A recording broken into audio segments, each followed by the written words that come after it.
Sydney వేదికగా ఆతిథ్య జట్టుతో జరుగుతున్న చివరి టెస్టులో భారత్ బ్యాట్స్మెన్ హవా కొనసాగుతుంది. ఈ మ్యాచ్లో భారత బ్యాట్స్మెన్ పుజారా 193, రిషబ్ పంత్ 159 నాటౌట్ సెంచరీలు నమోదు చేయడంతో టీమిండియా తన తొలి ఇన్నింగ్స్ 622/7 పరుగుల వద్ద డిక్లేర్ చేసిన సంగతి తెలిసిందే.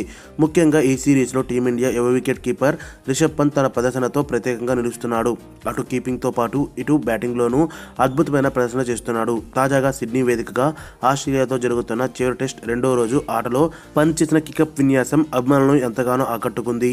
రిషబ్ పంత్ కికప్ విన్యాసానికి సంబంధించిన వీడియో క్రికెట్ ఆస్ట్రేలియా తన ట్విట్టర్లో అభిమానులతో పంచుకుంది. అంతేకాదు నాట్ బ్యాడ్ అంటూ కామెంట్ కూడా పోస్ట్ చేసింది. రెండవ రోజు పంత్ తన అద్భుతమైన అథ్లెటిక్ సామర్థ్యాన్ని ప్రదర్శించి అందరినీ ఆకట్టుకున్నాడు. WWE star Shawn Michael trademark తరహాలో కికప్ విన్యాసం అభిమానులను ఆకట్టుకుంది.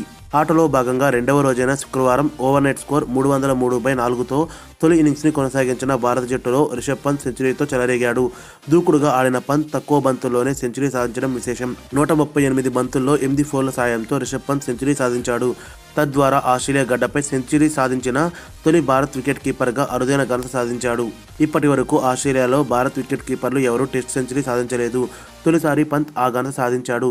1967 ఆస్ట్రేలియా పర్యటనలో షారుఖ్ ఇంజనీర్ చేసిన 89 పరుగులే ఇప్పటి వరకు అత్యధికం. ఇప్పుడు ఆ రికార్డుని పంత్ బద్దలు కొట్టాడు. భారత్ తరపున ఇప్పటి వరకు 9 టెస్టులు ఆడిన రిషబ్ పంత్కు ఇది రెండవ సెంచరీ.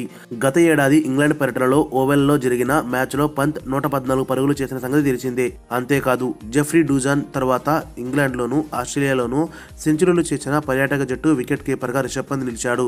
సిడ్నీ టెస్టులో 189 బంతుల్లో 159 పరుగులు చేసి నాట్అవుట్గా నిలిచాడు. మరిన్ని అప్డేట్స్ కోసం మన ఛానల్ని సబ్స్క్రైబ్ చేయండి.